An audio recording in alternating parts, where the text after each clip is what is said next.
and to welcome you all to our session. It will be something between a presentation and a workshop, and Jaromil promised to make it very friendly to designers. So I hope you'll encourage us to do something more professional after. So I'm super happy that we are having Jaromil in our amazing Uroboros festival. And by the way, Michael didn't say anything about him, but he's the main guy who organized the whole section about algorithmic governance, blockchain technologies, and all these interesting things that Jaromil is actually doing, because the project I remember seeing that completely amazed me and inspired me was the Decode project. It was the EU flagship project that used blockchain technologies and tried to rethink data ownership. And it was not just a research project, it was actually implemented in Barcelona and Amsterdam. And then what I really like about your work, Jaromil, is how you're I always meet you in the weirdest places on earth, like Jakarta, Indonesia, probably in this strange region here sometime soon. But also you're able to go from academia to the startup world, to some like strange like hacker communities, to like artistic world. You're almost like a mythical figure for many people. So it's nice to see you in person, and it would be it would be interesting to understand like where do you come from and where do you go in all these like amazing activities. And the most inspiring term for me is this idea of algorithmic sovereignty, the idea that we don't need just to do some aspirational AI ethics and I don't know what type of regulatory dreams. We can actually start much earlier to influence the infrastructure that will change our future and our life by being more engaged, involved, and trying to pull the stakeholders together rather than only users. And yes, and you're working with that term also as a philosophical term. So not only you're able to cross all these strange communities, but actually also philosophy and design, which is something I'm very passionate about. So this is my strange introduction to Jaromil or Denis Roio. Jaromil in Czech, by the way, that's why we constantly use it this way, means someone who loves spring. So I would say nomen omen, you're always at the start of some exciting, interesting things. So the Zoom floor is yours. Thanks. It's a great compliment. It's also taken from a Czech writer, Milan Kundera, so it's from one of his books. And yeah, well, after this introduction, I will delude you terribly, but I'm glad to see also some friends that joined. And I will take you through 2 hours workshop, so it will be pretty long. So yeah, I guess you will be following now and then. I just give you an overview of what will happen. Basically, I try to introduce you, to set the context, so to show you a few slides. Those of you who already know Decode and Dyn and our projects, Dev1 and what Zenroom is about, maybe getting bored. So now is the time maybe to do something else if you want. But after an introductory 15 minutes, 10 minutes, I will try to go hands-on. So my challenge today is to make cryptography easy and fun, and to show you really how to work with data, not just talking about the data, but really how the inner mechanisms of data manipulation using Zenroom and Zencode, the language I designed to be simple, works. And well, I may fail. I will try to come up with some tasks. In this hands-on part, I invite you already to think about things that we can try to do, like signing, making something signed by many people, or sharing a secret, the typical things that are done with cryptography, but also new things, picking random stuff from a list and doing something with it. To break the ice, I will also propose something that references another workshop in the fantastic Uroboros festival. And then we will have just chit chat, interaction, and virtual cocktails. So I start answering your question where I come from, Denisa, because it's it's not only me that mine the merit of all what I do. Obviously, I come from a community and a very much of a community-based methodology of doing things, which means also contaminating myself and people around me. I know in time of pandemic, this may be not the best term to use, but at the end, yeah, we are an interdisciplinarity sort of network. Here, there is a date 94, which I use on this slide because in 94, we started the first internet radio show, Radio Cybernet, from the Etna Vulcano in Catania. And since then, the FreakNet and Dynorg, more as an international instance of a smaller group, more based in Sicily back then, of hackers, became what it is today. And some of us are working in big tech companies. Some of us are hacking in art, in environment, in biology. But basically, we started as a community. And since about 6-7 years, we are also a research organization for the European Commission. Our first project being Decent, and our main project has been Decode, which became then a flagship project. In Decode, we ask ourselves many questions, because I think every good research should start with a well-placed question.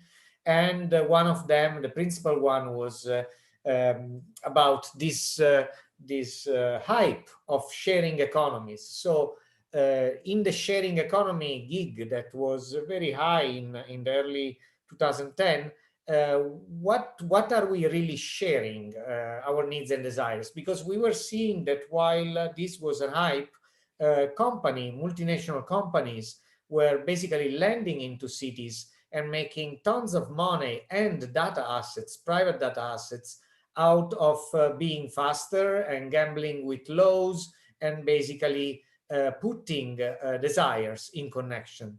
Obviously, they have a merit. They have been smart and quick and better organized in matching offer with demand in dense settlements, especially like cities.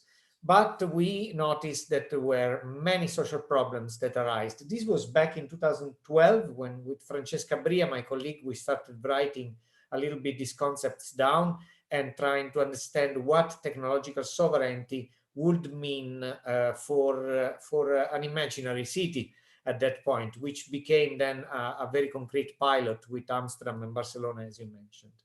Why we did that is because on the dark side of all these shiny opportunities of vacations everywhere that Airbnb offers, for instance, we see that there are, against this company and other companies that have the same sort of sharing economy model, there are dark sides, there are protests, and there are issues bound to laws and also to urbanism, planning of a urban settlement. Here you see some leaflets that I found on my path to a keynote at the Onassis Center in Athens 2 years ago, where I was about to talk about this, and then a demonstration passed through leafletting this.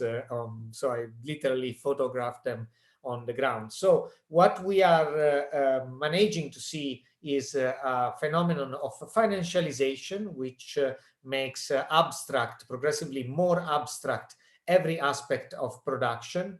Precarization, and this is exacerbated by the pandemic, in uncertainty about our future and the way we can maintain ourselves and our family.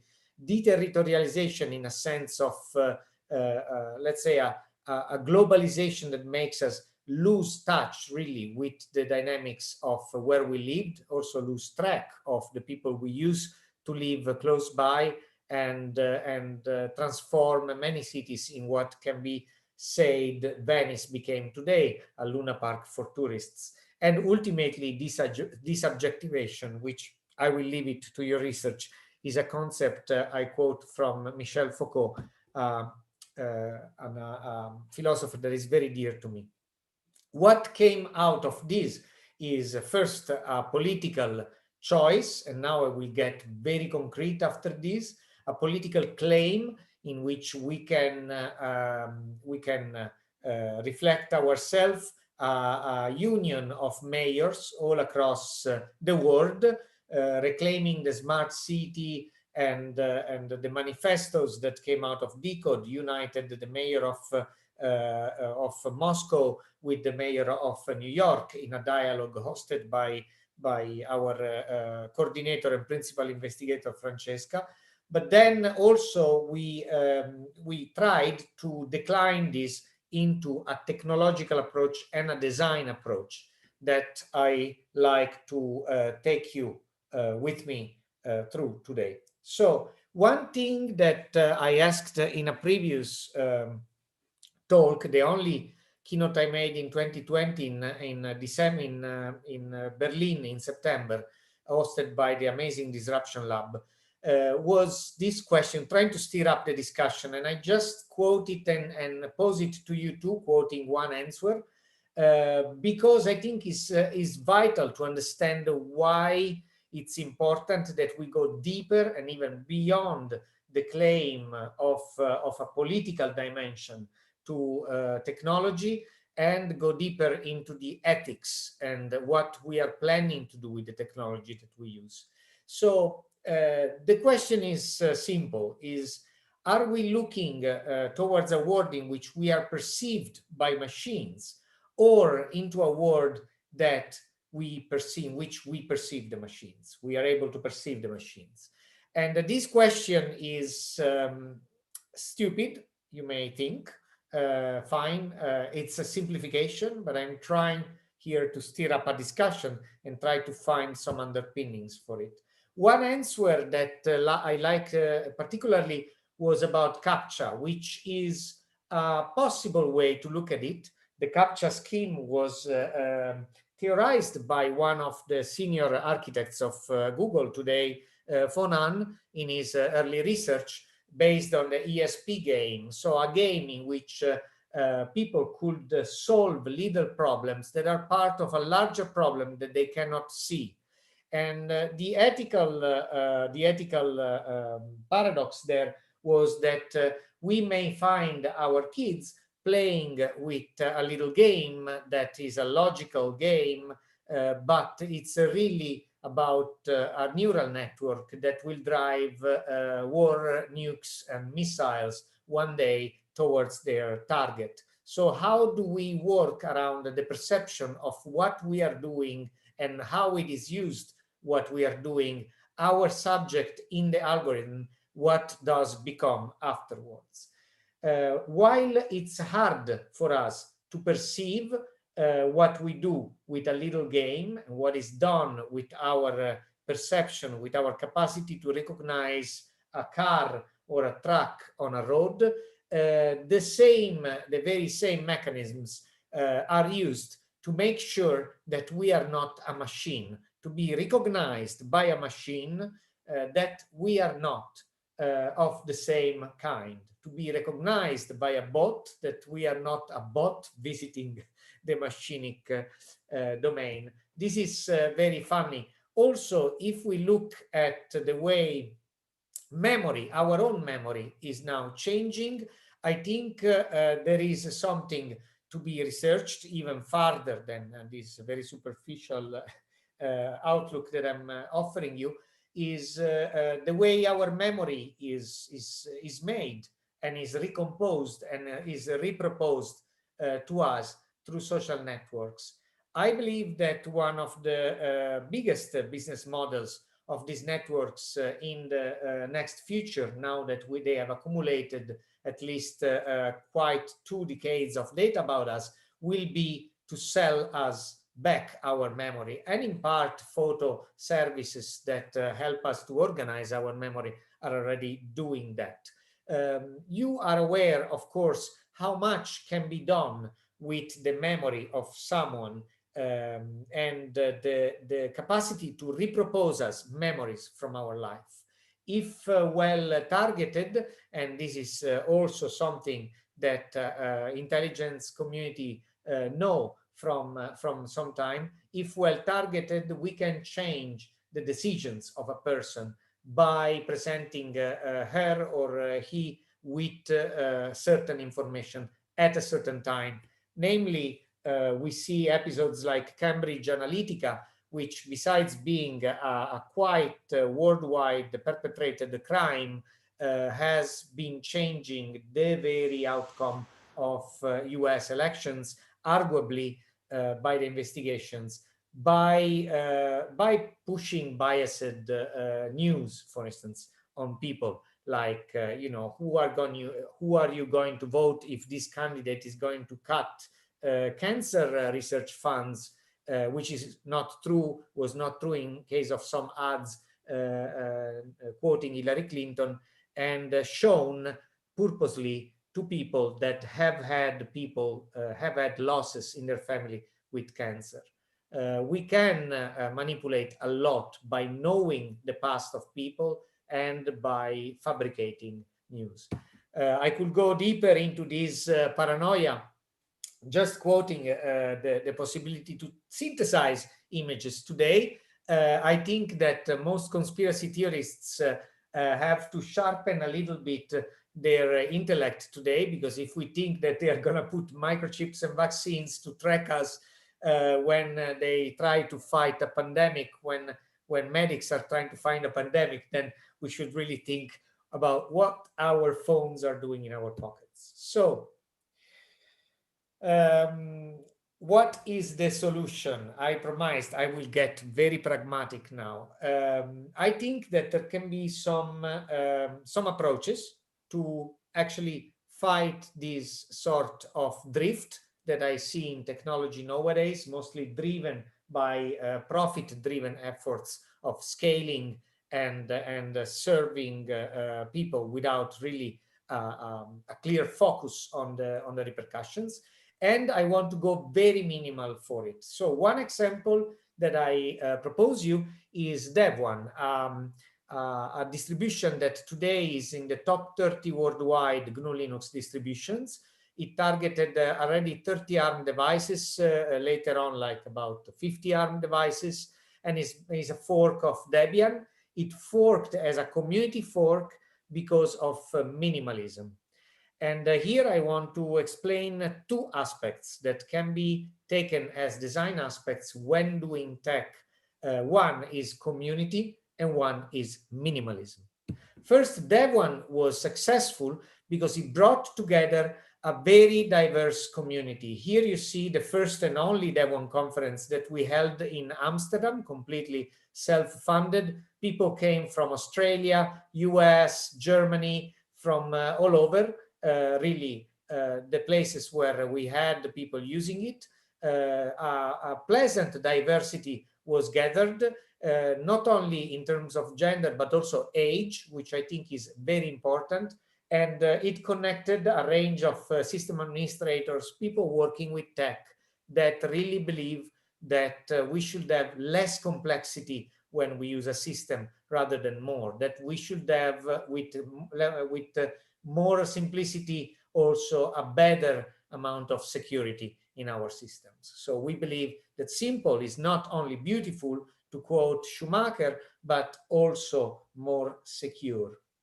The second aspect, well, no, I have to finish about this aspect. The community effort is also an effort in which a dialogue between participants goes on. So not just between developers and users, but as all participants of a system. So in that one, we managed to start new from a very harsh diatribe in Debian, to start new a system that considers everyone involved as a participant and doesn't really distinguishes between developers and a top-down, a really top-down structure. Perhaps we don't need it because we are not many. Debian is a huge system and has the merit to be, besides our own base system, also an amazing experiment in governance. So perhaps it's easier for us. But I think that a critical reflection is worth to bring forward also within bigger and established systems today, because what they have become is serving the purpose of big tech and corporations to actually just bring labor to them and make decisions that go into the direction of higher complexity and therefore scaling infrastructure that only big corporations can handle.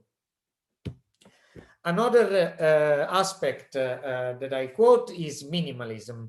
And for this, I invite you to go look later on to a lecturer that is much better than me, Katolats, another Freaknet brother, that has done this lecture, Minimalism in Software Design, at the DevOn conference. He starts from architecture and goes through and finishes with choices we have done in DevOn. I think it's very fascinating.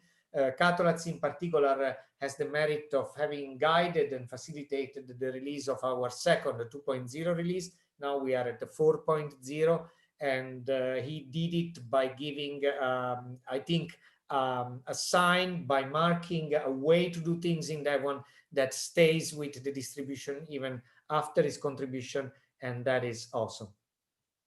Minimalism means less complexity, as I said. It means also that we understand better what machines do. And I think this is very important. And that's why I started with my provocation. So after all this talking, I come to what I'm going to show you, but you understand at least how I got here. Thanks again, Denisa, for your question. I think it's important to pose it because the context is important. And as you see, I'm joking with the marketing language in this slide, but I'm not really selling you anything. This is free and open source software, is a minimalist way to write code that is understandable by humans and it's simple.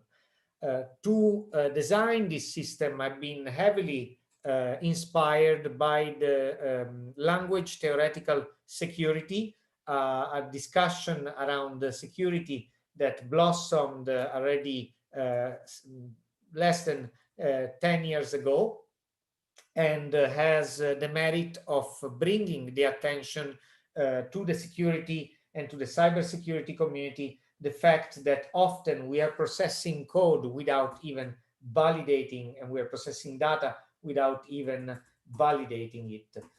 So the langsec.org, you will find a lot about it that has been written, and well, I invite you just to look at it. It's a website, and our conferences hosted by the and Meredith Patterson, among the founders of this concept, is worth also looking up with her effort in developing Hammer.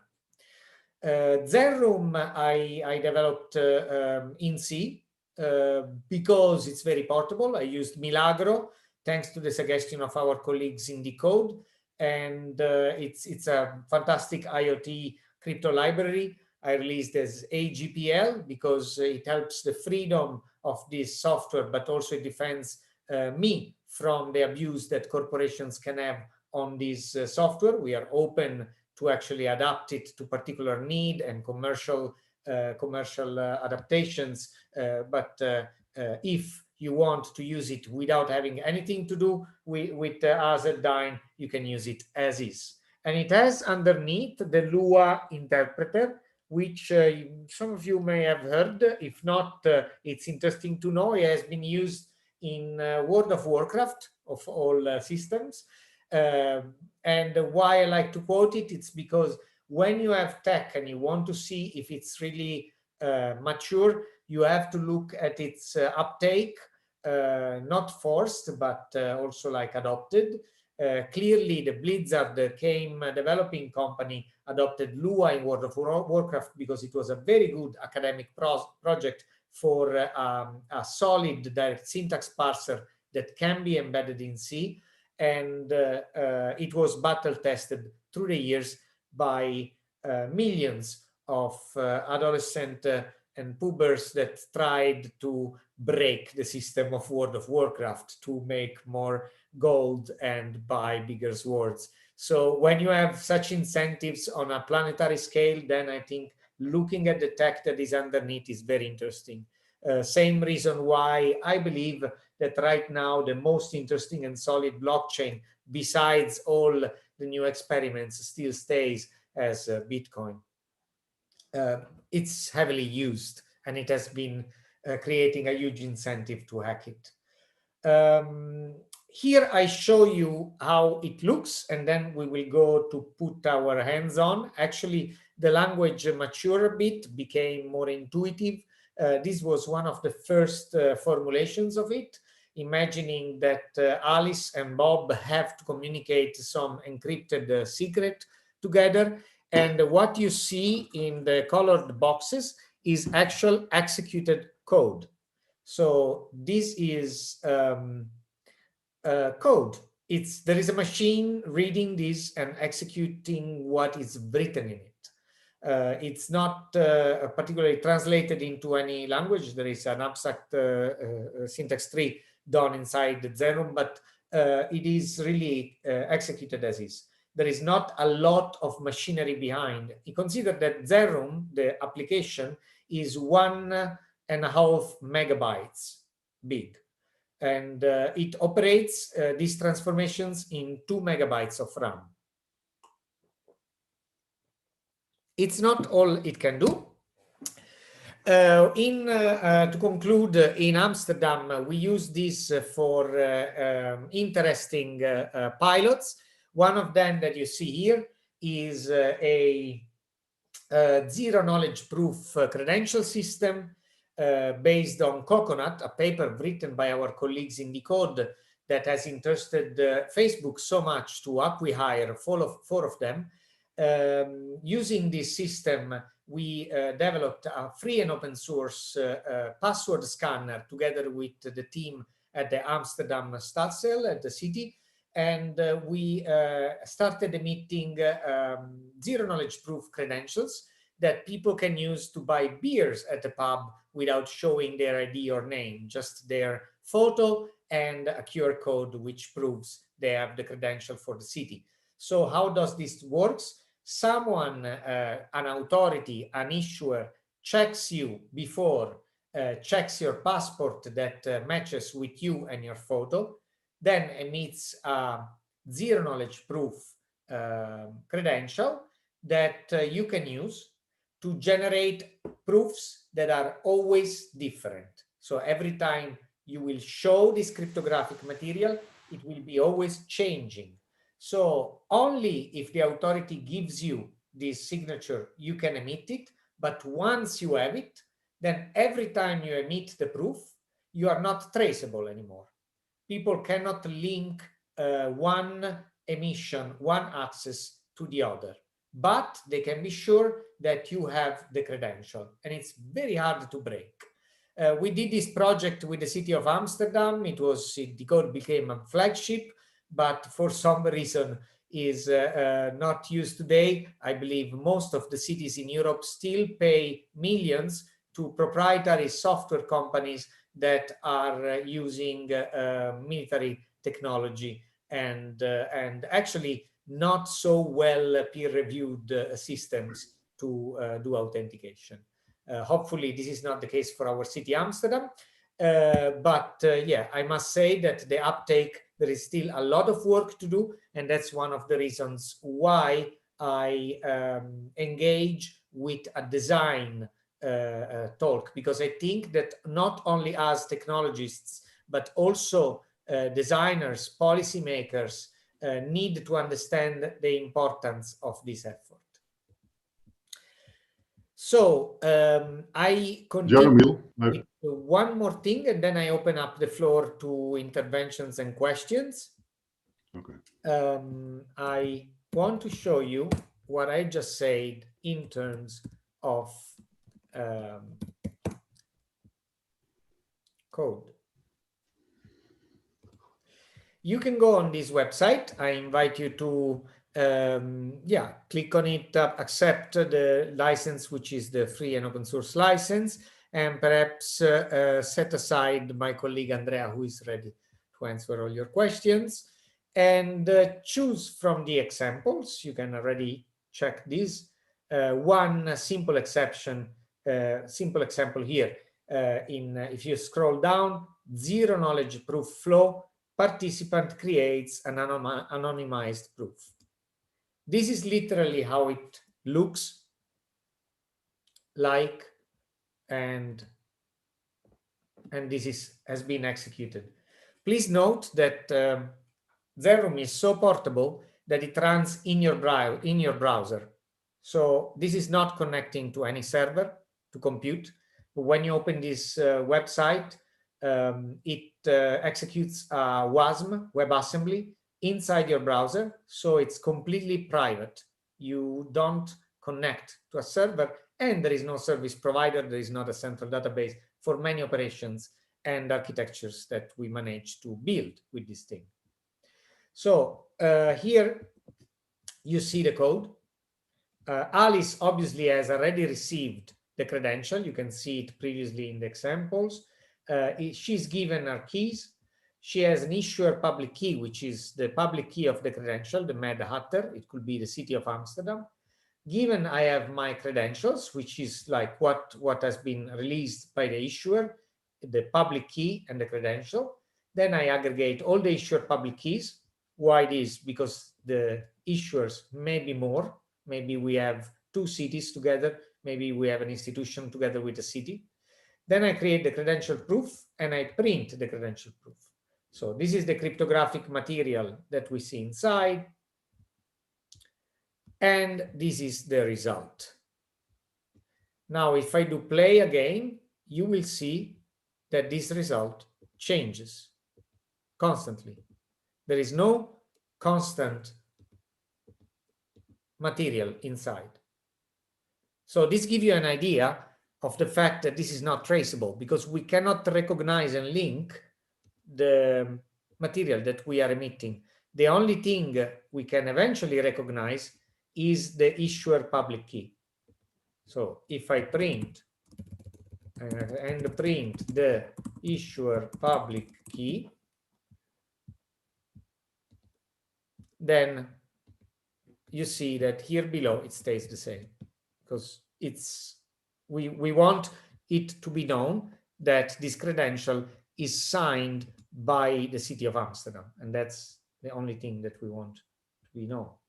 Then anybody, this way, in the example afterwards, anybody can check the validity. We don't care who is checking, because to whoever is checking us, we are giving the public key of the issuer, the institution, or the authority in our context, and then a credential proof. And then probably, this credential proof can be linked to our face. Save this thought for later. Our face will be there pretty soon as signed, and I will show you how to do it, because this is an anteprima, a news for this workshop. We are about to release a new signature based on Coconut that can not only do attribute-based credentials and release credentials, but the work I've done in the past 2 years was dedicated to a circular economy scheme for graph authentication, in which we can sign using zero knowledge proof based material.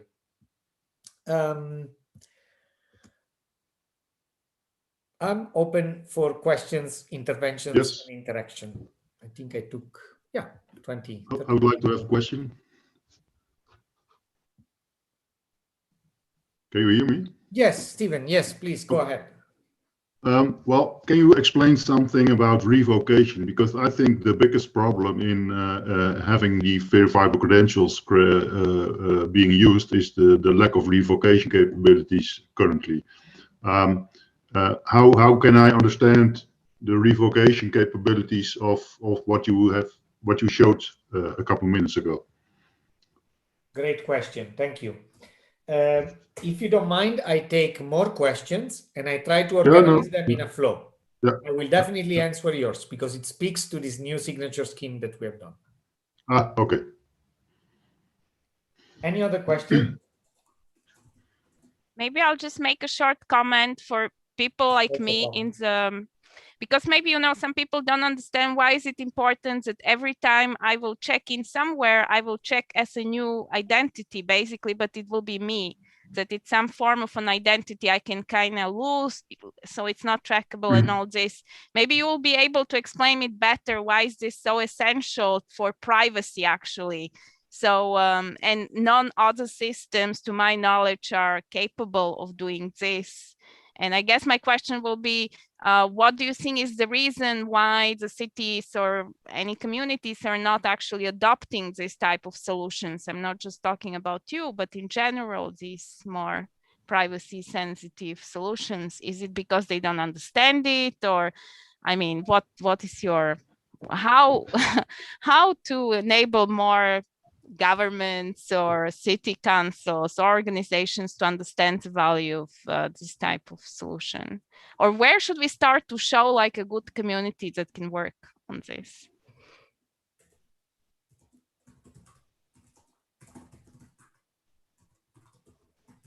Thanks. Any other comment, question? Because I really like this. Perhaps I should start with this. Well, Yes. something about. Oh, sorry. Floris. Yeah. Well, the issue of adoption and building open source solutions on the one side, which sometimes is a bit of a financial bleeder or difficulty. Do you see, and it's quite difficult to put a commercial service on the one side and develop open source on the other for them not to get mixed. Do you feel that that can be managed one way or another? Because what you have right now is a great solution that only very few people understand and cannot be applied, whereas a commercial party comes in, puts something in that can be applied and doesn't work. It can be understood by a lot more people. And here it feels like the good work doesn't come to the market as a result of that. Can you comment on that? I will try. It's not my big expertise, but I will try to share my experience. Okay. If there is nothing urgent immediately, Steven. Another question about interoperability. You're familiar with the W3C? Yes. Verifiable credentials, decentralized identifiers. I guess this is completely in compliance with that standard or not? We have implemented the W3C verifiable credentials in Zenroom. You will see it in the examples. If you scroll down, yeah, and then we will have a look once I reopen the screen. Okay, I start, if you don't mind, from Denis's and Floris' questions. They touch at not enough uptake, what we can do. And I share with you the experience with Decode then. But first of all, very important question, why privacy and untraceability? I believe that this is a discussion. It could be never ending or it could be very short. I decide to make it very short. And many of us have an opinion about this because our privacy has been affected in many ways. That of our, that of humanity in different ways, and that of us very much in the last years of the pandemic as well. So I believe I like to quote a research from the New York University that was concluding with a slogan, the new university in New York, concluding with a slogan, and this was a research also that was made before 9/11, which I think it's important because after 9/11 we have been shocked to take choices that we would have never taken before. And the research says that without privacy, there is no democracy. I think that privacy is a foundational concept for democracy. And as much as the concept of the law that has to be equal for everyone in a democracy. So it's an underpinning of a democratic society. And this is a statement. And so we could discuss about this, but I just give you my conclusion. And what I refer to for privacy is the formulation of Professor Helen Nissenbaum, whom has been very seminal throughout policy when she talks about contextual integrity. So I think that there can be a concept of privacy which is related to context. And I try to do this very much, you will see, in the very cryptographic work that I'm doing in Zenroom. I hope I answer. I don't know if you have anything to add, Denise. Cool. So yeah, why not enough uptake and how to apply it then to a commercial environment? This is a journey. I think that one problem that we have is that in Europe, at least, we do not have a proper idea of the importance of research and how much funding research needs to get. There is a complete mismatch. Research can be reliable and sustainable only in the hands of private entities. And there is not a competitive or reliable funding or program of funding of research in the public sector. This is disruptive because, and not in a good way, I believe, because there are interests for public sector that are also vital to society, but they will not be matching the incentives of private companies. So then you lose track of innovation, research, and ultimately also solutions to the many challenges that the future awaits. So this is the main problem, and you see it. I don't blame my colleagues that went working for Facebook in the middle of Decode project, because they are also humans. They also want to have a life, a company, a family, and a project as big as funded as Decode cannot match this. So either we manage to create something wonderful from these projects, or the answer is always being either private sector or, you know, like the crypto world, which is so scammy as of today. And personally, I preferred to stay away from that so far. So yeah, by the way, in this workshop, you will not learn how to create a new shitcoin.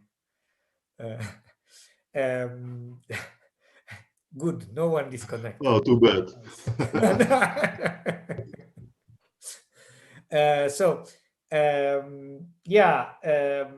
The commercial server, I think, Floris, you may have more experience than me, and I know that you struggle to bring the good into the really high-tech industry. But you know, maybe we can work more on the licensing. When I mentioned our licensing scheme, I really touch, I believe, this part. There is a problem is visible when free and open source software licenses directly with Apache MIT, which is what the big companies want. And obviously they do, because Apache MIT is not viral. So you can just include the software, change it, and not even distribute changes. This happened with Redis, for instance, an amazing software written by my friend Salvatore Sanfilippo and his Dutch colleague, and that nowadays runs pretty much in every mission-critical fast service, a key value store. And Redis released with a license that allowed Amazon to take it and change it customize it for its own cloud, and pay nothing to the developers back. This prompted the developers to change the clause and make a sort of mess with licensing, the commons clause in the Redis license. But if I argue they would have started with GNU GPL from the beginning, then Amazon would have been forced to, in a nice way, I mean, to lift the phone and call, like every business person has been doing in the past 200 years. I don't know since how much we have the phone. Lift the phone and say, hey, very cool, I need that, can we talk? And we find a reasonable deal. But since the license may be giving all the strength to just like rip you off and give you nothing, then releasing for us as Apache MIT becomes free labor to take. And the best hope that I can have is an offer of working with big tech. So policymakers need to understand this, business people need to understand this, and they have to stop seeing us in the free and open source camp as people that you cannot talk to. We can be very reasonable, and we are developing cool stuff, sometimes at a better price even. So we may be even better on the market. What scares most of the people in the big commercial deployments, I believe, is the scaling. And this has some reason. I think it's reasonable to be scared that a small open source team cannot handle the scaling, but the technologies in scaling have qualitatively changed in the past 10 years. So I think that some challenges with good attention can be taken up even by new generations. And yeah, that's what I hope we will do with Zenroom. Dynorg, as you know, is a non-profit company, so we don't do this at all for a profit. But in the case Zenroom becomes a component that is useful for products in line with our ethical mandate, then we are happy to help and scale it for the deployment. I must say this is already happening.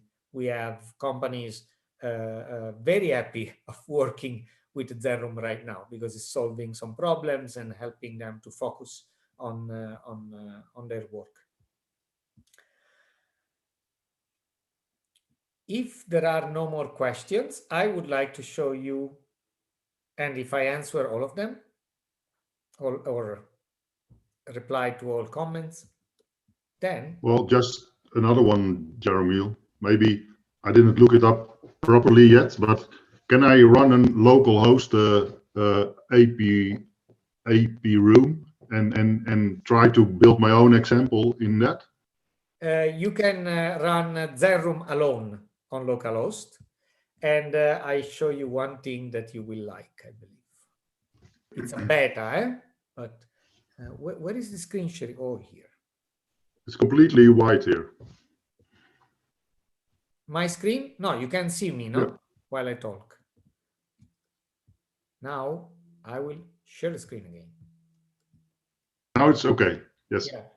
I ask because I don't see you anymore when I... Okay. So now, oh my God, where is the password for this API room? Because I didn't save it. I can link on this. We have a staging instance. So you can have you can sign in Zenroom. The user creation right now, it's just very manual. So you just write to Andrea, tell him the user you created, and he will allow you. Just because, to emphasize, we like to talk to people, so talk to us, it's fine. And then in this service, which is also open source, you can even easier create an API. What does it mean? That you choose an example here. Generate a cryptographic object. This just generates a random. Create an API and call it my random. Then you go to my contracts and you see my random. You can edit, you can clone it, you can rename it, and you can give it some inputs, keys and data. Then you can activate it and deactivate it because there is a link now. And it's Oh, wow. API room reflow, my random is a contract executed all the time. You go to this link. This is server side now. Impressive work, man. Yeah. One more thing. Thanks, Steven. I really value your appreciation. You have seen a lot. Export to Docker file. So yes, sorry. Issuer keygen, my random, and agent create, which is stuff I'm working on. I can run it locally, to a Docker file that I save on my computer, and then in downloads, I have my contracts. Here you can see the random. And I can build a Docker image out of this that will run on Node Alpine locally with the contracts that I just exported. So you can do microservices from an IDE online. If you need more than this, talk to us. It's easy for us to do more. We are doing that already. But already it's allowing to test people like microservices. And this goes beyond blockchain, because it doesn't matter what you connect this to. You can have a blockchain with an API. If you want to do cryptographic transformations, you do them in this and you connect it. It's the VM. We also embedded it inside. Yeah, so that is the way we work ourselves. So you imagine I go to a client, what do you need? Do you need to sign, co-sign? But yeah, let's not talk client stuff. Let's talk, actually, this is not even what I do. Let's talk the fun stuff. If there is no more. So you can open API Room yourself and on your computer. And then I invite you to download this gist that I prepared.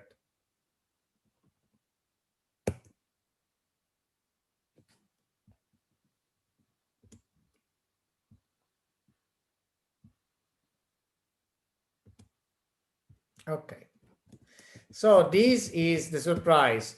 I have seen that there is a fantastic workshop in Uroboros also about tarots designed with Jungian archetypes to describe the memes of today. I think, Michal, you posted the link to it. It's fantastic. I couldn't resist to just like drool in front of this idea, like a properly Jungian conditioned subject. And yeah, so my salute to the folks doing that workshop is I made a tarot game with Zenroom. So at this URL, which I will paste you on the, where is it now? Chat.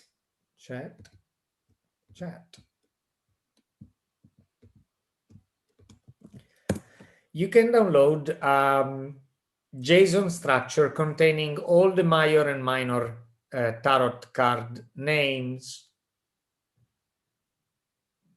that I collected, plus a final verso, which is upwards, downwards, because we'll see.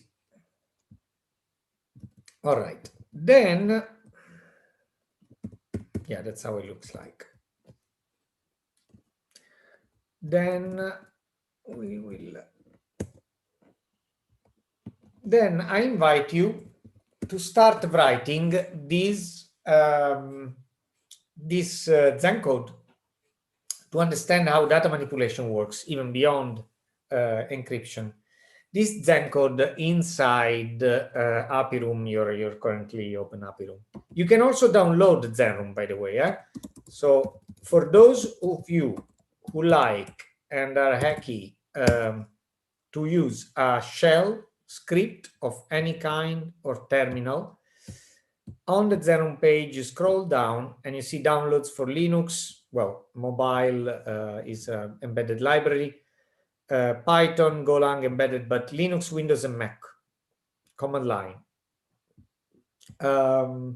What you can also do if you're on Linux is do like me and use scripts like this. I do this sort of format scripts. Like I cut through Zenroom, I made my own wrapper, and then I get the output and pipe it back. Anyway.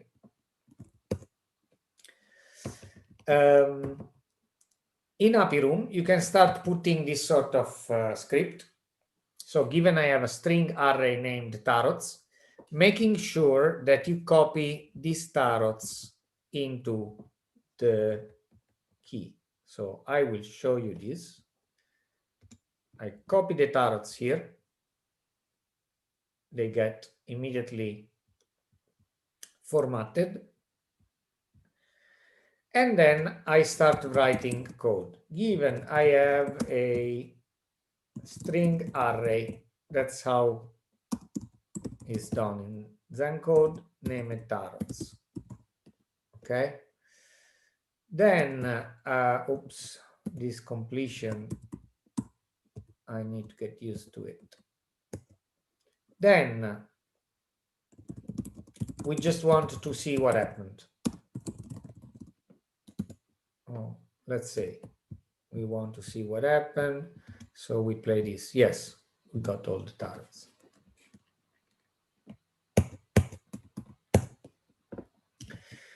Then, as you see here, I'm creating a new array. So yeah, I need a little bit of a note, but perhaps I move it here because I just did the script today, so I don't know it by heart. I thought it would be. Okay. When I create the new array, and I rename the new array to my cards, this way I created a space where I will put the tarots that I pick. You see, it's very meticulously, careful on the details to work with data. And I think this is a good thing. Data minimization is done by looking very carefully to data. And data minimization is a base concept for privacy by design. So when I create a new array and I rename the new array to my cards, when I pick the random object in tarots, and I remove the random object from tarots, and I rename the random object to first,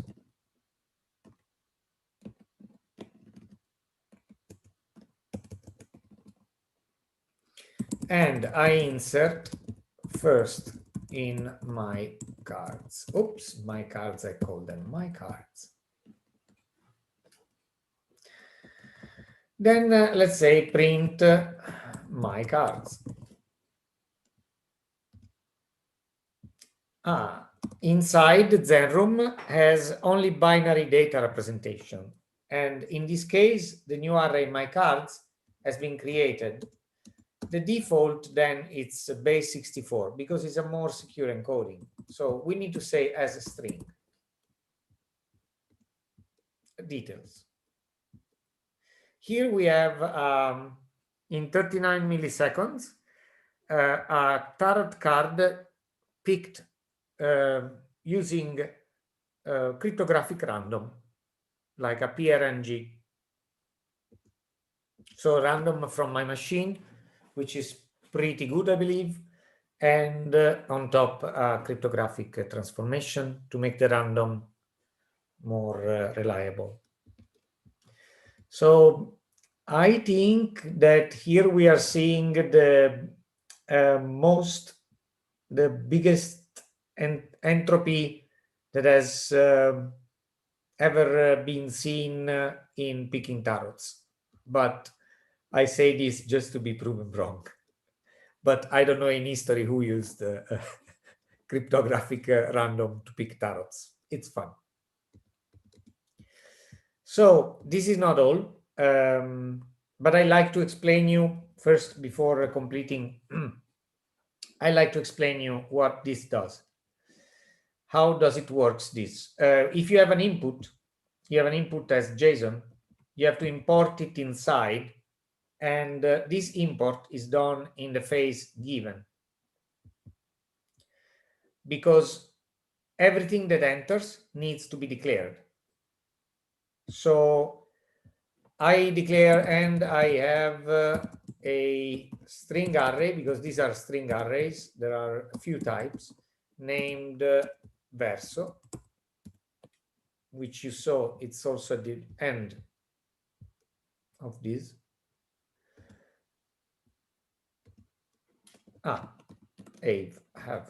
Type. But if I say the wrong stuff, it will also give me an error. In fact, it will say, given I have a string array named tarots and I have a string array name error, cannot find evsvals.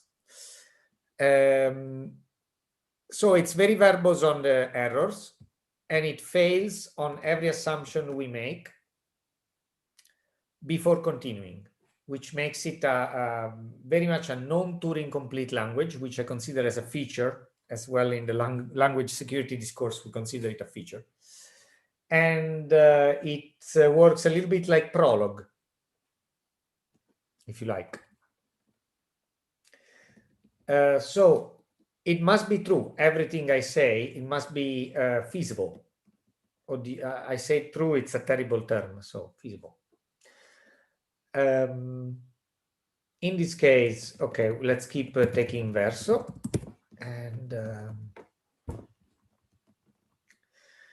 I continue explaining. The given part is is a read-only part where you get things in, and you do nothing else. You don't do transformations. You just take things in before operating on them. Then the when part, different color, is where you manipulate data. So you do transformations, you create new things, you move things around. And the print is where you output them. So given is read only, when is read write, then is write only. And this is a separation that helped me internally to build a lot of security features, because I do a lot of checking on the integrity of computation while it happens, so that this thing is pretty resistant to attacks. When I create the new array and I rename the new array, you see here in Zenroom, every time you see I create the in the when block, mostly in the when block, when you see the, it means that the following name, pardon, the following composed name will be a new object from there on. So I create the new array, and then from there on, the new array is a variable. It's an empty array. I rename it.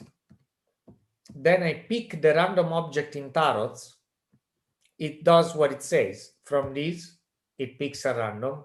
You don't have to care which random is the internal one in Zenroom. I can detail it. We have different implementations.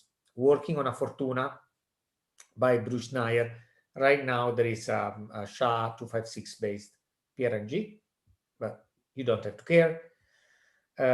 In this case, the random object is picked from this list, and I remove it because I don't want to pick it twice in the remote possibilities. So I remove it, then I rename it, because the next time I do this, otherwise I will overwrite it. Actually, Zenroom does not overwrite. It will give you an error. And I insert first in my cards. So we continue. I hope you are already, some of you at least, experimenting. And I continue doing this. Second, third. So now I have 6 cards. I'm a tarot ignorant, so someone has to help me. I don't know how many cards are to be picked, but anyway, in this way, in what I just said, if I don't rename here,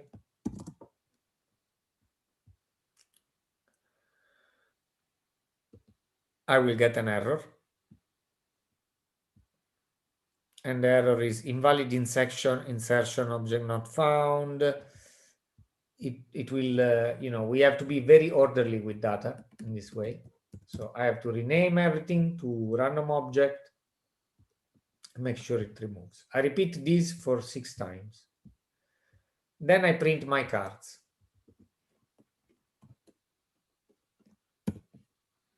Okay. If you're there, you will be able to do this and execute it. Oh, I left verso here, which is the next exercise.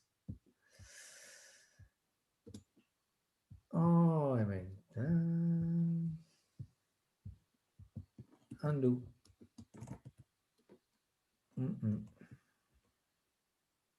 Yeah.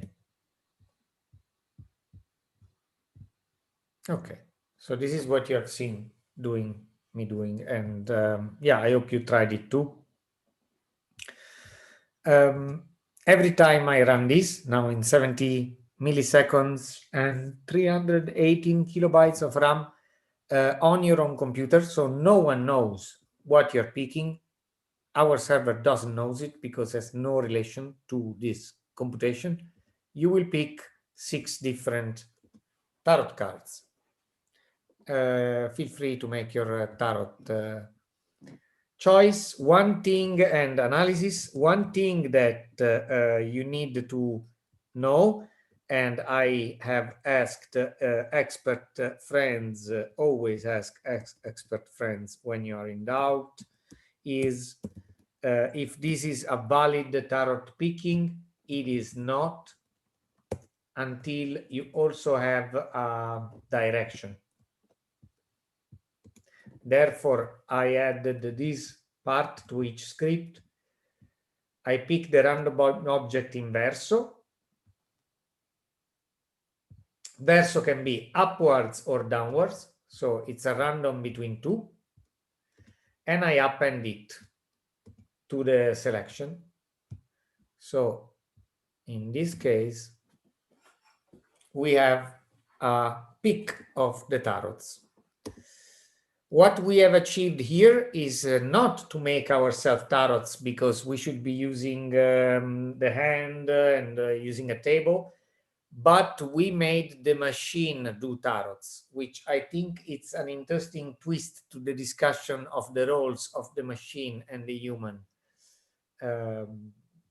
Yeah, my PC has the devil downwards and the ace of pentacles, so it's clearly an instrument of Satan. So I shall close this window now and open to your questions or interventions. How did it went? Did you try it? I did at least the first part, and thank you. For me, it's fantastic to see finally the reading and writing, the inputs and outputs, actually how they work. It's a fantastic example for that.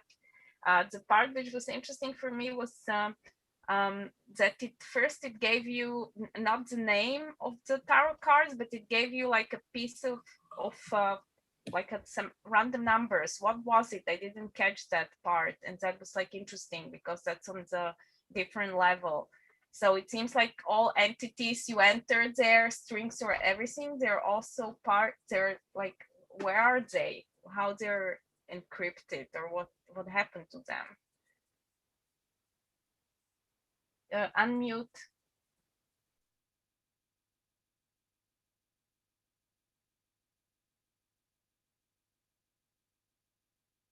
Sorry, thanks. This is about the way we perceive data and machines perceive data, so very much on topic.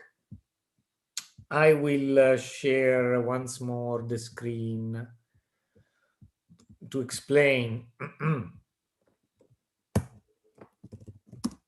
So when we have a string, we have, for instance, you know, a string like how is called the typical strings, the fox, no, what did I have?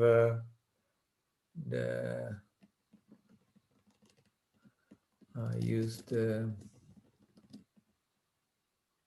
lorem, yes, I remember lorem. Okay, so we have a string like this, which is the lorem ipsum example in Latin.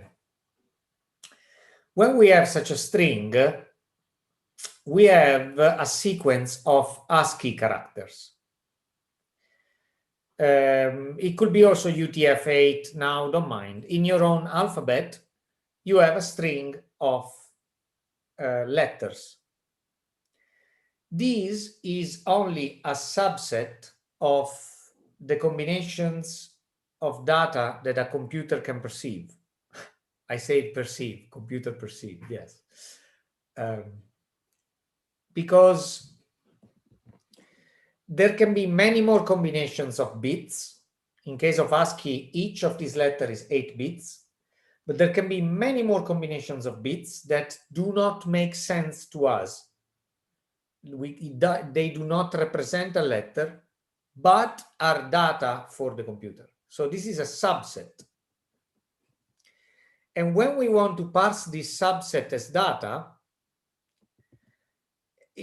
when we want to use data as well, it's very tricky because this is not exactly convertible into data in unless we encode it. It's not portable unless we encode it.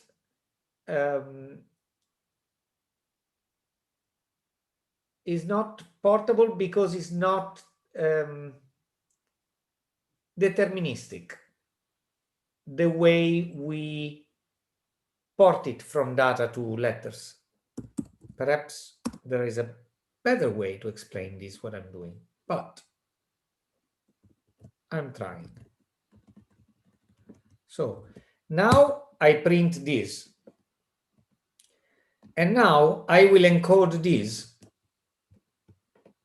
as base 64, which is a common encoding. This is the same. So these two things are the same from the point of view of a machine. The only difference is that this has been encoded and as such can be decoded. So I can copy it. Yeah, well, I can show it to you, then show it to screen, and then decode it again.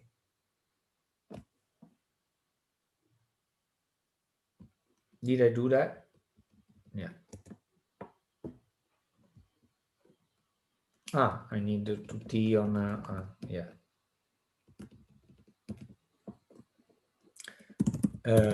Base example. Okay. Yeah. So what I did here is a typical Unix pipe. I piped the string through base 64 encoding. I saved a file called base example, and then I decoded it again. So the result is the same. Imagine another thing, base 10 numbers.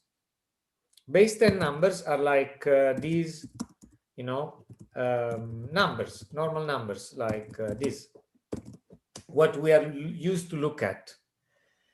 if we put them in a very long sequence, if we make a very long number, it's very difficult to match them into bytes because 1 byte is 8 bits.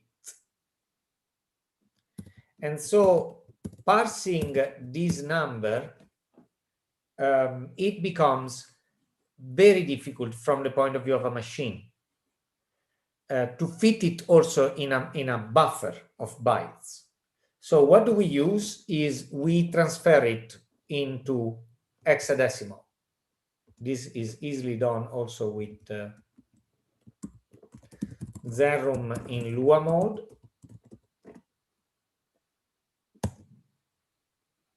So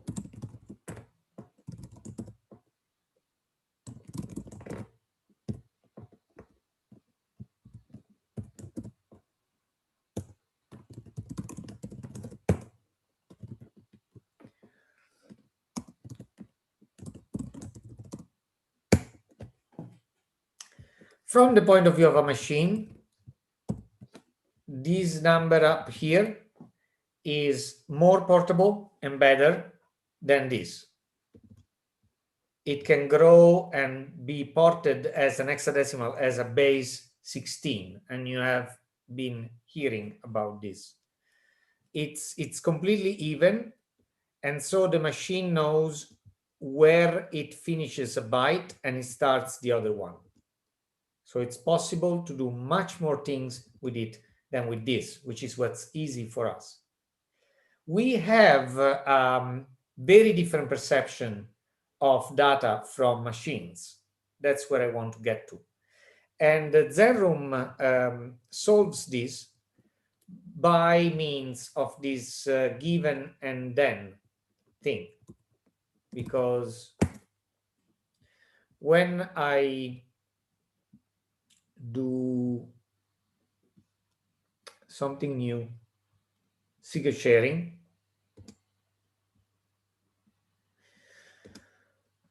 when I do secret sharing, I have a string named 32 bytes secrets, which is this, but it could be, yeah. Oh, my milkshake, yes.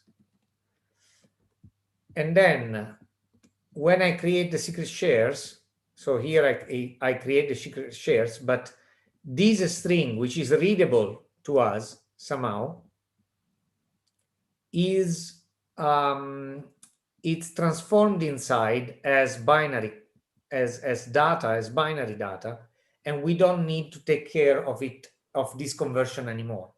So ultimately in Zenroom, you need to say that this is a string, because when I pass this,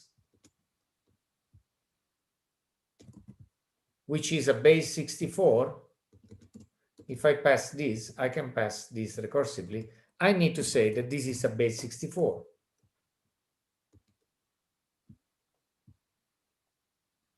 And it's not 32 bytes. Therefore, I am it's giving an error. Another example, I'm not sure I replied to your question or I demonstrated it well. But I like to show, yeah, that... Now, let me know. Do you have questions about this? Did you understood anything from it? Because it's very difficult for me to explain this. I've been through it already with my colleagues, and it was very difficult for me to explain some things. I'm a beginner, so it does make sense, and it's really interesting to see like what it does with like the common data expressions, numbers you think as humans. So I wasn't aware that this happened. So it's nice also that it happens, that you showed it as it was kind of mistake. So it really worked to realize that layer behind it, what it does with the data. For me, I don't want to take more time. There must be some people that want to ask questions or comments or push this further. Just I don't think people can raise their hand or something, because you need, I don't see the faces of the participants. Anyone? I have another question. Maybe I added it to the chat as well, Jeremy. I still need to answer your question from before about revocation. But yes, Sorry? shoot. No, but I'm very interested in trying it with the, let's say, verifiable credentials with Zenroom. What I'm interested in, is it possible already to have, let's say, a credential signed with Zenroom and do verification with, for example, YOLOCom? Yes. I added the link to the verification from the YOLOCom software development kit in the chat as well. So I would like to have how to say this, an technology agnostic interaction between an issuer and a verifier. Yeah, which is a good thing to have. So my trip into the W3C verifiable credential standard has been quite unpleasant. Obviously, I had to study it in depth before developing one. We may go further and develop a DID, but you see, this is the cryptographic material, which is relegated into a JWS, which is marshaled with dots. And all the rest is JSON. They could have put it a little bit nicer, because actually this is about encoding. Inside this base 64, there is a JSON. To me, this way to make the proof is incredibly dirty. But okay, we have our own verification method published. The thing is, what we use is, say it's told inside this. So I need perhaps to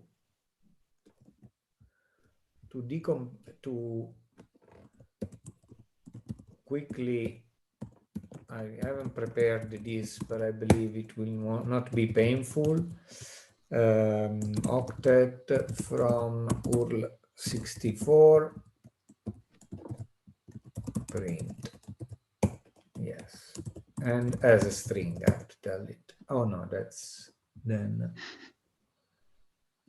Yeah, you see, this is data. This is exactly, this is data that my terminal cannot print. So, but the computer can process this. Check. Yeah. Okay. I'm looking into it because I know that this is base 64. I'm looking to show you what's inside.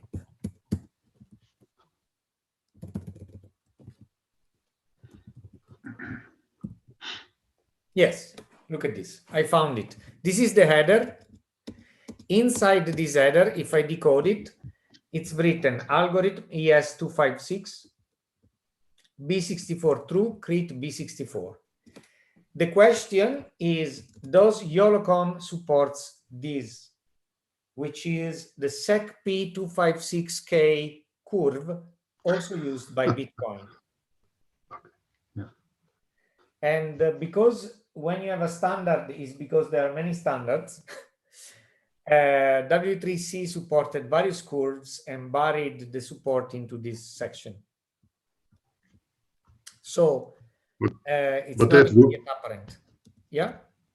Well, sorry to interrupt, but that would be a great issue to create on the GitHub, on the YOLOCom side, to start having a discussion across those technologies. Yeah. It is aligning. The curve, the elliptic curve is important to choose the same, otherwise we will never be compatible.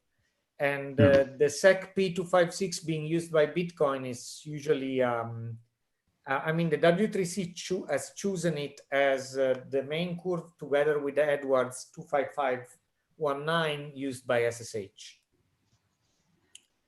And by default in Zenroom, we support this SecP256. It's a pity that the W3C also has chosen only this, because the nice stuff with zero knowledge proof that we can do, it can be done in the verifiable credentials, because the curves chosen are not capable of pairing. So to me, you know, it's all junk until it supports the right stuff that does real untraceable verification. Because this is the same stuff that we used 10 years ago with RSA, is signatures. It's nothing new. So all these to learn that here inside there is a header, and you know, and this is the marshalling, and yeah. By the way, you want to know another limit of the W3C credentials, which another colleague and friend of mine, Harry Alpin, has criticized. There is no particular specification on the formatting of the JSON, because I have a different hash if I do this, or if I do, here it's forced. So if I do this, or this, or this, or this, or this, and this is the same, it will validate. JSON doesn't care. But if I put a space, the hash changes. Yeah, it's correct. Yeah. So yeah, it's very funny what's going on in the industry and standardization. Okay. Very funny. I met Floris the first time in one of these events, and yeah, he knows what I like to do rather than discuss endless. Well, I will try the AP room and get in touch with the YOLO.com guys, and we'll definitely will keep you posted. Yeah.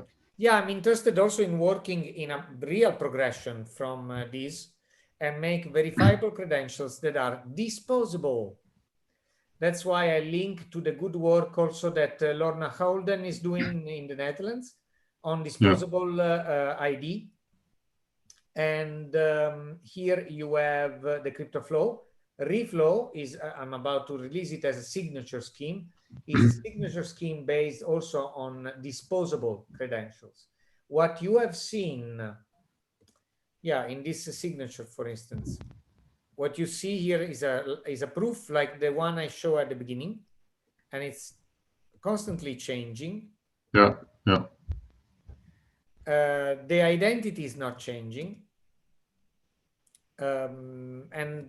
It would be long to explain what is the reflow signature identity, but it may also not be, it validates without, or in this case is the one that I'm signing. So it's the hash of something else. And now I answer your question about the revocation. Look at this zeta. The zeta is also present in the coconut paper. And in Reflow, I call it fingerprint. This zeta speaks directly to the concept of contextual integrity, because it's contextual to this UID. So if you take the identity as a unique identifier that you can dispose of, and you sign it, the zeta, given the identifier is the same, is always the same. But if I dispose of this identity and choose another one, which I can do by means of aggregation, then the zeta will change. What does it mean also is that I can make an array, and this will be evident in the paper, an array of fingerprints, and I save them for that particular context. And so I can revoke for that particular context. I can also ask you, show me your signature now in front of me against this context, and I will be able then to identify you, but not by default. Meaning that I can do revocation lists pretty well with the zeta, which I am, I don't want to be wrong, is I print the schema also. In this case, is an ACP. So this zeta, this fingerprint, is itself an elliptic curve point that doesn't change while the signature changes. What this means is that it's aggregable. I can sum it. And so I can create private preserving revocation lists the way Hyperledger is doing with zetas. And I can do it very easily in Zenroom. I'm doing this. Great. But it's quite a lot of work, because for revocation lists, you can host issues and stuff. So I'm not doing it in my free time. No, I get it. But I think it's a crucial part for having adoption. Yeah, Yeah. of course.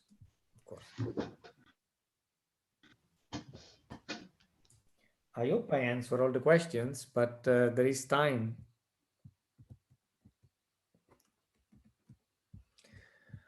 Did I succeeded in making it a little bit exciting and easy? Jaromil. Okay, go. Someone is there who wants to speak. Can I jump in? This morning, hi everybody. This morning I asked Jaromil, he's my friend since years, if I could participate without technical skills, because I am a sociologist and organizer, but I'm not tech experts. And I didn't understand quite anything, I have to admit. I failed. So, yeah, I told you. No, I know that I mean, I think you're doing your best and you are trained in divulgating tech. But as a feedback for me, I think that it is still not understandable for people that are not coders or programmers. But yeah. I mean, I understand why it's interesting and has a lot of potential. But the workshop was not for non-coders. Sorry, I think you had some fun. I tried. I used you as a test. But yeah, I did my best. It's indeed, it's a long way to actually make this stuff understandable. Perhaps you could understand the random on the tarots. No, I mean, maybe the key is to have differentiated workshops, ones in which you explain how it works and what it does, and one with the technical insight. I mean, it's impossible to make it clear for everybody and useful for everybody. I'll take responsibility. I convinced because Jaromil doesn't do that many presentations for more general public, but I kind of pushed him maybe for very like selfish reasons, because I'm kind of looking into Zenroom every time, and like you, I always give up because I'm like, what do I need this for? You know, what do I do with this? And I think important is to understand what does having an identity online mean. You know, most of us have the profiles, or we have some wallets on some crypto stuff. So no one, somehow we are not aware that this is the crucial, let's say, tool, how they have power over us. And what Jaromil is trying to do, or what I understand, I'm just scratching the surface, of course, is basically to create an alternative how to manage identities, because once we can have like a community where less data will be shared about us, it will make us stronger in terms of what we can do or not. But maybe my question will be to you, Jaromil, what if this was a bit not by default, that I want total privacy, but that I don't want this disposable identities every time, that maybe I can kind of decide where I want to be, where I want to share data about my habits or some behavior, and where I don't want to share the habits. Is it possible to do it, or it has to go always to this one or other extreme? I believe it's possible.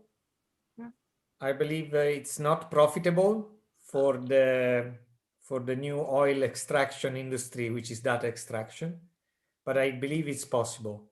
And I believe that certain craft and certain slow pace in adopting it also as standards is not just occurring because the technology is not there or is difficult, but because there is a very strong lobbying by private interests that profit on people data.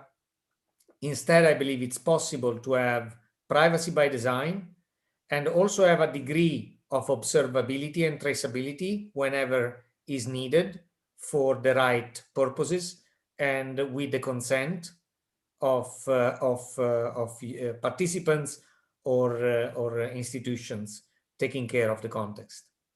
But it doesn't need to be there by default, and this will lower the liability also of smaller players dealing with our desires and needs.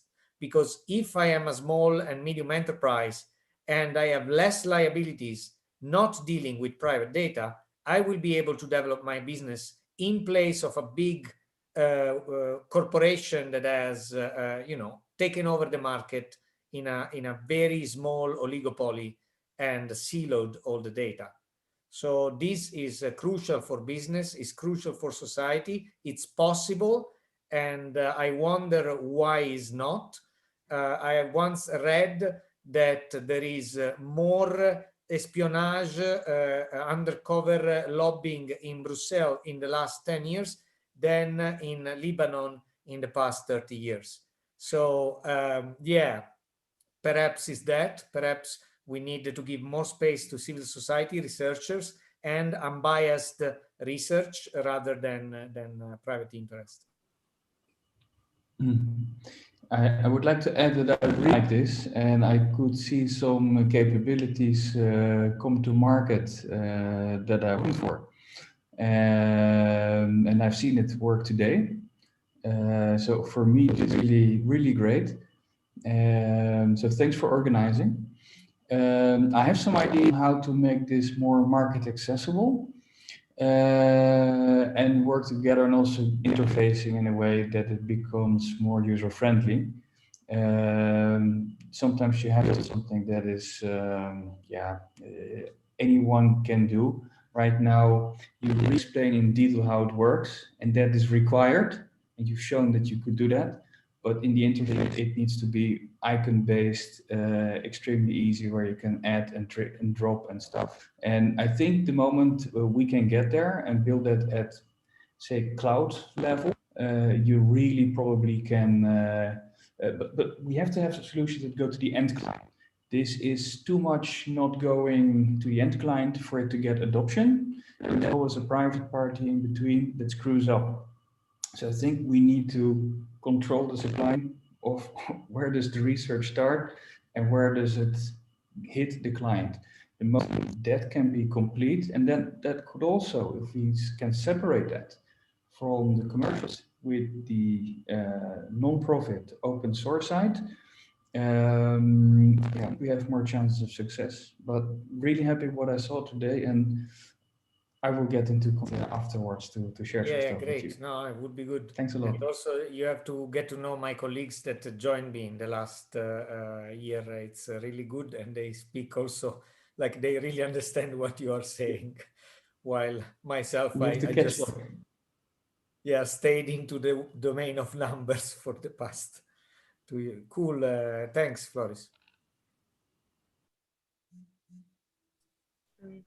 Are there any questions? Someone wants to make a comment, complain, or even ask stupid questions? Look, if I can ask Jaromil questions and I'm not embarrassed, and he was very nice to me, I think some other people.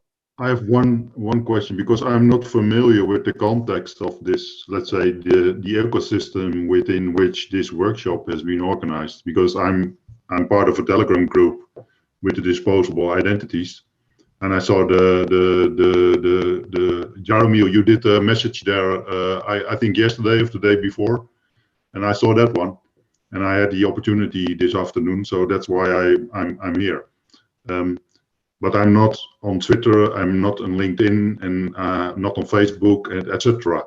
So if I have my experience with AP Room and use it within the Netherlands for a couple of municipalities where we are really in the adopting phase of verifiable credentials and try to let's say combine technologies from Eurocom and Zenroom.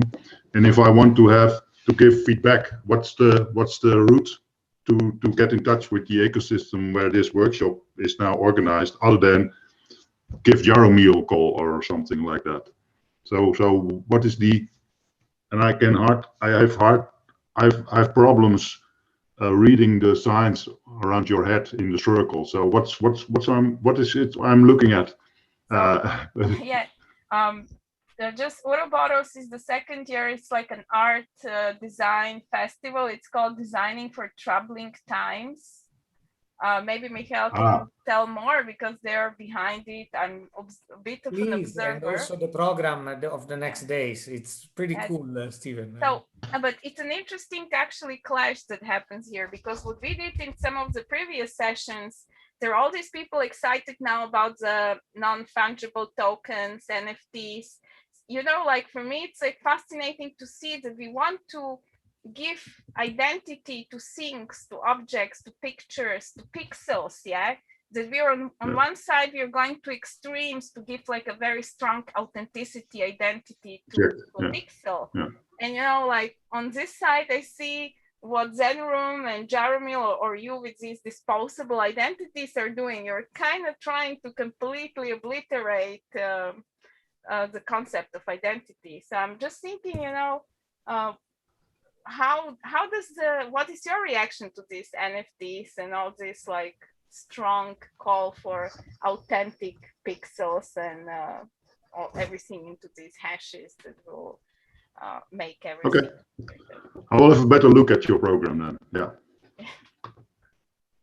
And I will just add that it really starts from the critical design perspective, and we shift more to socially engaged. And this year we invited like Denis to help us to co-curate, and she proposed Jaromil, and I think it was like a great choice. And Jaromil, otherwise, you know, my position is completely different compared to. I don't know, Giulio, if that was you, but you know, it's not like that. In the question, if you cannot explain, you know, it's just like I'm questioning myself, you know, when we are making mistakes, that, you know, these things are not more understandable, you know, for like people, for example, like a group of mine, you know, of mine age, actually, maybe even younger, actually, and even, you know, like it's still a thing, you know, how even for me this is a very important topic, how to bring this out of the closed circles of, you know, tech nerds and tech people fascinated by technology and who have deep understanding how it's necessary, and even to overlay it. So with these like people like maybe it's Denis and then later to me who don't understand it so indeed, but you know, has this willingness to share it and somehow find the roots which we could like spread it and start to, you know, to look at it and maybe understand. Because I you know, like right after the workshop, I will share the part with the tarot cards with the guys who will do the workshop, because I like it so much that you look into the program and you work with such a concept. And that's I have to say that I understood one. That's when I got definitely clear, you know. So for me, it's not about like questioning yourself. It's more and compared to Giulio to question myself, you know, why I cannot push myself more harder to get closer to it and to understand it, you know, what's behind all of this actually. And that's also why we invite you for the festival, you know, to open up. I will share 2 links in the chat again, because what I would like to see is the concept of verifiable credentials demonstrated via user experience in a wallet on your phone. And I linked the self-sovereign identity solution the Germany government is using in the EPSI-ASIF framework. And basically, if we can somehow build a demonstration of verifiable credentials issued and verified via Zenroom, and experience from a user experience perspective in a customer journey, then we will have different talk about the let's say the concepts of Zenroom than we experience today. But we need to have the thing discussed and explained today to get on the next level.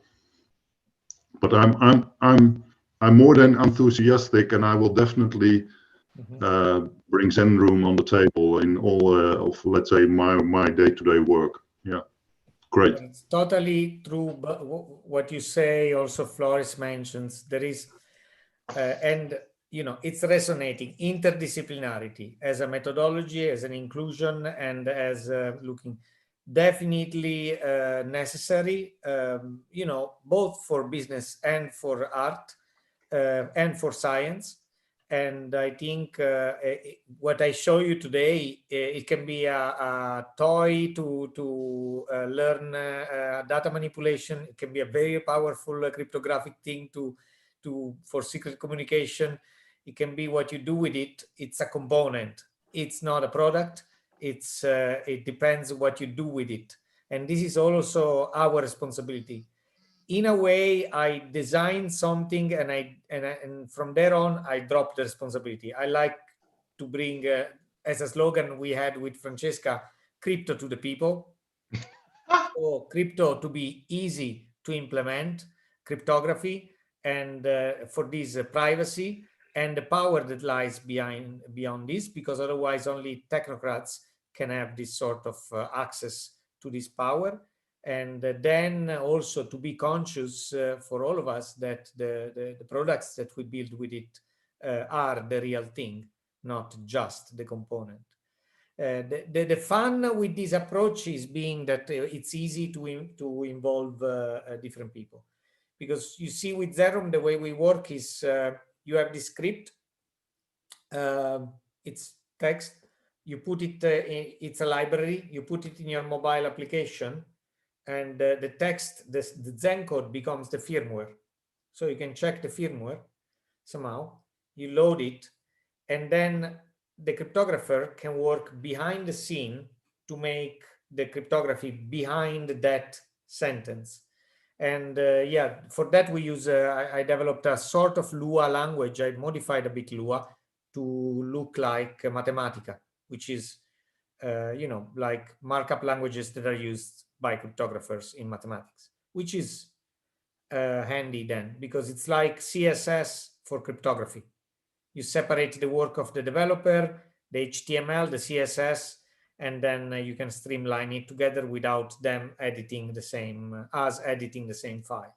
So it gives this sort of independence and the speed.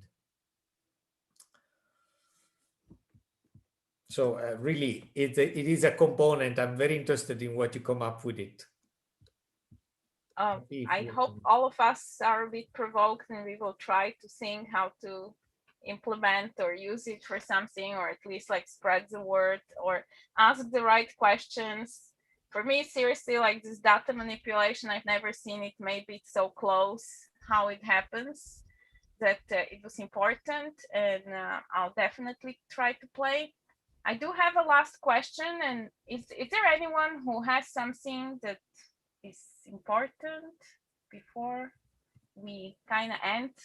My last question would be, what are the plans? Where do you, what is the next thing?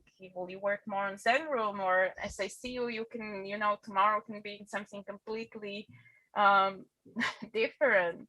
So tell us maybe about the future plans with Zenroom and with your activities, and where can we see you maybe, or so on. Well, thanks for the question.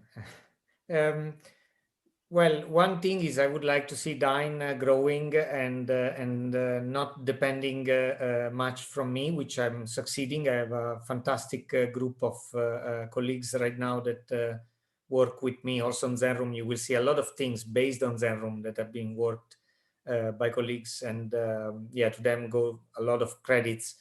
That is the collective dimension of this is very important. And I think I will touch less Zenroom. This is the 2.0 release, so that it becomes reliably usable without changing under your feet. And I'm dedicating a lot of time now to the development of a circular economy system in a new European project, which is called the Reflow project. It gives the name to this signature. And I developed this signature to authenticate graphs so that we can have material passports. So we can have passports that track materials. And so this way, I hope we can build the certificates for recycling that are authenticated, keep the integrity. And this way, circular economies can scale more, because then we can have a more exact mark of the trace, the history of materials. Like if I reuse, for instance, in Amsterdam, our pilot is on textile, or plastics.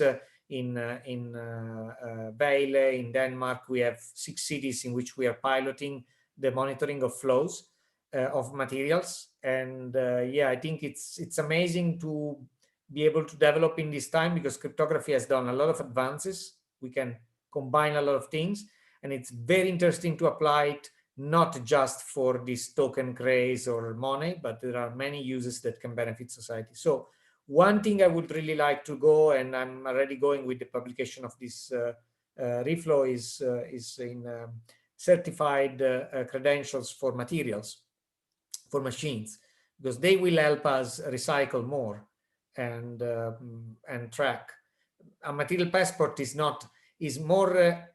more complex from a cryptographic point of view. It's not just like a list of things, because you could change that list and you could change the hash. It's an interlinked list of events through an ontology. And so for this, I'm choosing the resource event agent approach for an ontology, and we are developing something in Dyn that is going to hit your screen very soon, and it's just about that. I think that's the best thing I came up with in the past for doing for how to use cryptography. But if you have ideas, please shoot, because I will try to connect you with someone who works with toxic materials, and they're actually interested in these issues. But thank you so much. Michael, do you have some last words? Maybe you know how to finish this. I want to thank everyone, also people coming from completely different communities, and no one is angry so far. So I consider this success, and I'm super happy. It's great that no chairs are flying in the air, so everything will stay safe at home, and I hope that Jaromil will also have some rest, and he will not have to connect to other computer to follow some other code. starting. I was thinking that it's like that. Same with us. We are following. We also have a discussion panel on the synthetic tracks. So a few very interesting guests will discuss about the future of synthetic media and artificial intelligence in creative industry. So if anyone would like to join us in a Zoom, or you can also watch us on YouTube. Also, this session will be stored in the YouTube. So if anyone would like to come back and to go through it again and to see it, it's right there. Also, I also shared the links to the project, like Jaromil mentioned. Also, Stephen, I shared the link you shared, because I think it's interesting for people to know who are not familiar with it. I just maybe in the end, I just would like to mention, because we forgot at the beginning, that we were also supported by some public and private funds. So I would like to also thank to our partners who help us to make this happen, and to invite Jaromil. And I think that it was indeed, regarding anything which we could consider right now, I think that it was a good occasion. And I believe that Jaromil, that it was also good for you, and I would like to very much thank you for sharing with us and staying with us on this Friday afternoon, and do a great job. I'm super. It was so nice for me to watch you doing what you have really passion for, and it's important to do and create. Thank you. Thanks a lot. And now I go to share Tarot, and I will ask to start the live stream. So thank you all. Also, thank you to Stephen. Thank you, Floris. And thank you also, Julio, Sarah, Susan. Thank you all for coming here, and have a great evening. Thank you. Bye. Have a good day. Bye.